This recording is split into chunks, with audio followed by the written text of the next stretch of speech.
These are the news headlines for Wednesday, the 19th of March, 2025. The Independent.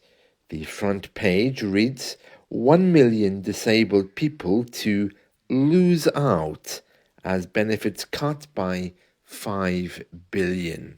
To lose out simply means not to win or to have something anymore. So if you lose out, it means that you're no longer able to get something. You're no longer able to win that thing, if you think of the verb to lose. So you lose out if a benefit is taken away from you.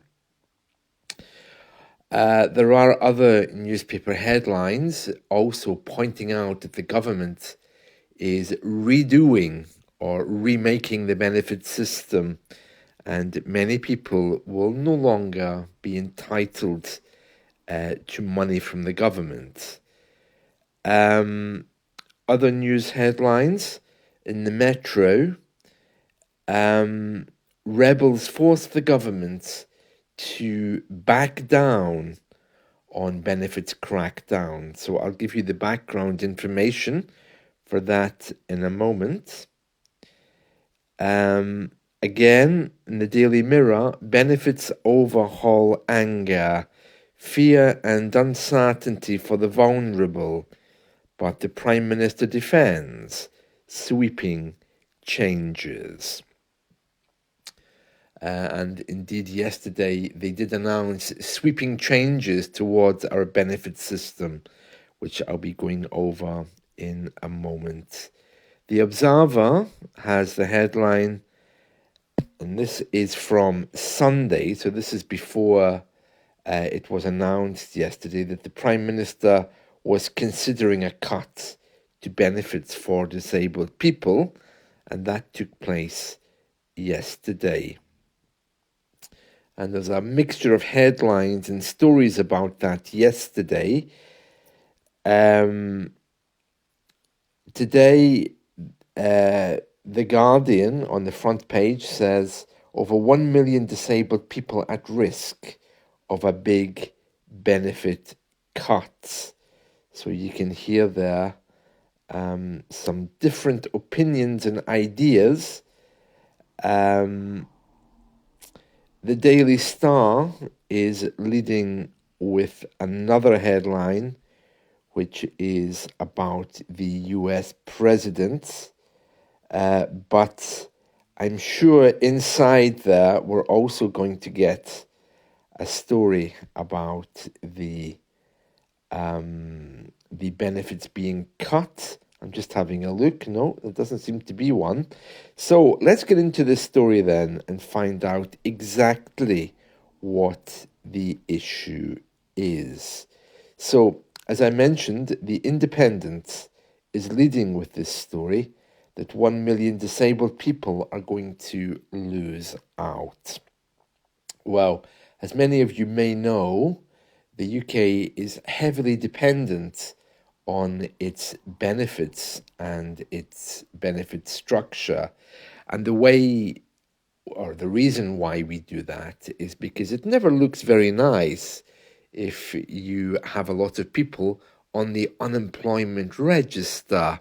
It can affect your credibility and your ability to borrow, and also your economy. So it's much better if the people, of course, are sick or are unable to work. However, the number of people who now claim benefits, especially for mental illness, is spiraling out of control. And the government is saying they need to do something about this, because if they don't, within the next few years, it will cost billions. And they're also saying they want to try to change the culture to force people to get into work or studying.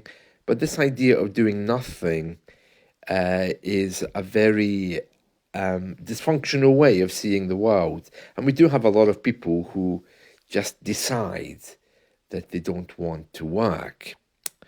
It's very controversial because there are many people here who can't work and who are relying on the system, but the system can no longer provide. So there's going to be a backlash, that means revenge, as they try to kick this in. Let's read the story for more information. An estimated 1 million disabled people will lose their benefits as Labour took an axe to the UK's ballooning welfare bill yesterday. Took an axe, when you lift a weapon and you attack something. Work and Pensions Secretary Liz Kendall said the bulk of the changes would fall on the Personal Independence Payment, which is called PIP, as Number 10 looks to save $5 billion by 2030. The Institute of Fiscal Studies says it means that new benefit claimants, particularly of universal credits, they'll be receiving £2,000 less every year. It's rather complex, but I'll try to explain. So we have many different benefits you can apply for. PIP is to help you, which everyone's entitled to, whether you're working or not, if you have a disease. Universal credit is where you aren't working and you need money to survive. You also can claim a benefit there. There's two other benefits I know of. One is called income support. There's another one. The problem, though, is it's not the same around the UK. Scotland has a different benefit system, which it's very protective of, and it manages alone. And it doesn't like English people interfering with it. In fact, one of the things that they majorly disagreed on is the Scottish government promised that they would never ever call people in for medical examinations. They would simply do telephony consultations. I'm not sure I agree with that. I mean, surely if you're claiming a benefit, there should be a doctor at least having a look at you, or somebody examining you. But the argument there is, well, the doctor's done it once, we'll go to your doctor and get the medical reports. We don't need to see you to put you through that again. I don't know. The whole thing is done, of course, to please the voter. So Scotland is not exempt from these changes, but a little bit different, you could say. So these sweeping changes across the UK, which the headlines suggest, that's not really accurate. There are changes, but they would be interpreted in different ways with different benefits. For example, in Scotland, PIP doesn't exist. That's the Personal Independence Payment. So I don't know exactly how they're going to do this. But anyway, let's move on because we want to read more of this story. It says here, announcing the cut, Ms Kendall told Parliament the current social security system is failing the very people it's supposed to help and holding the country back. And later on, Sky News, she suggested there could still be more cuts to come. The changes come after concerns that the bill for those on disability and long-term sickness benefits will hit 70 billion by 2030. And many people are very concerned about this. Many people will be poorer. However, Ms Kendall said the reform was expected to save over 5 billion and pointed out there were 1,000 new claimants in the benefit system every week, which she described as just not sustainable. One of the major changes is for people who are younger. It looks like people who are under a certain age, I think is 24, will no longer be able to claim some benefits, particularly those around mental health. To be honest with you, I mean, yeah, changes have to come. And of course, when we put changes in, they're never going to be popular. I get what they're saying, that things have to change, but what they should have done is not taken benefits away. They should have restructured it in a way that encourages people to think differently. But of course, that hasn't happened. So a lot of people are scratching their heads thinking, how am I going to live? Especially those who really are disabled.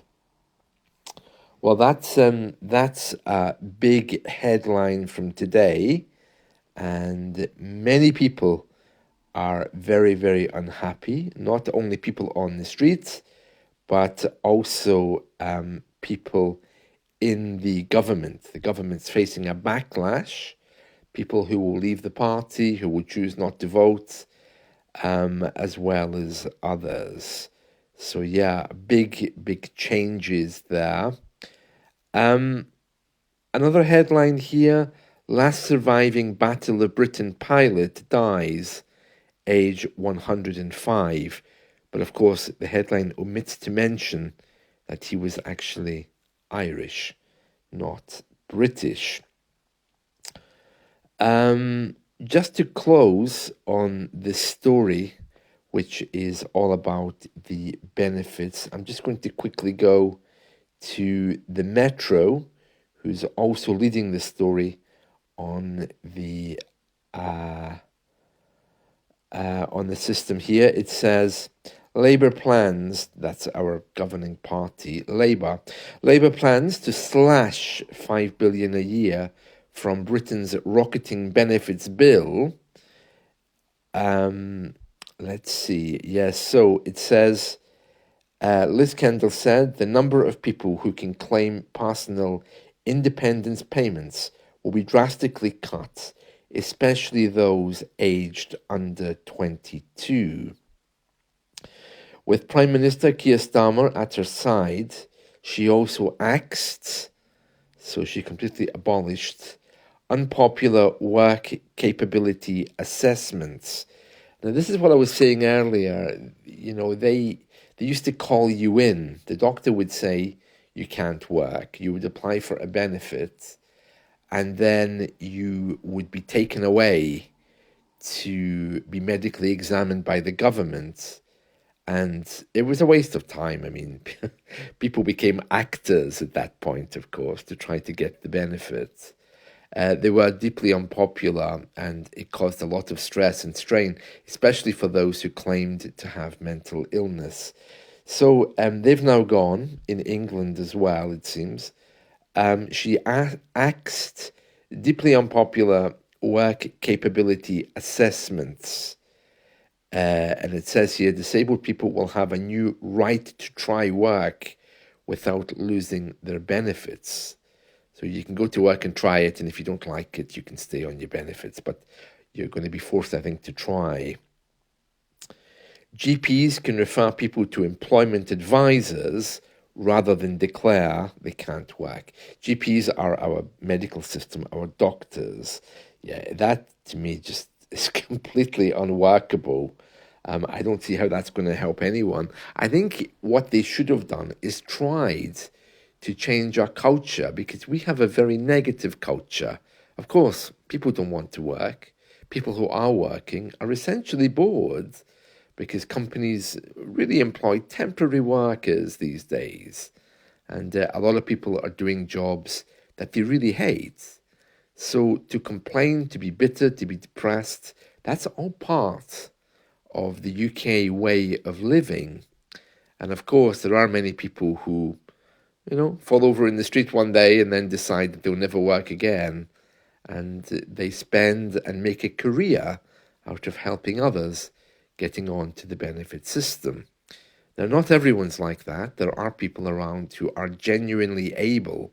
But, in these days where everyone can have a computer, everyone can do coding, everyone can learn how to work online, why not? Why not work from home, earn yourself some extra money and know that you're doing something? I don't see there's anything wrong with that. The old days of, I can't work because I have a problem. Fine, work at home. work in a call centre at home. So there's plenty of opportunities now which weren't there before. But of course, I'm not judging or condemning anyone. I'm just saying that there's probably more opportunities now to work than ever before.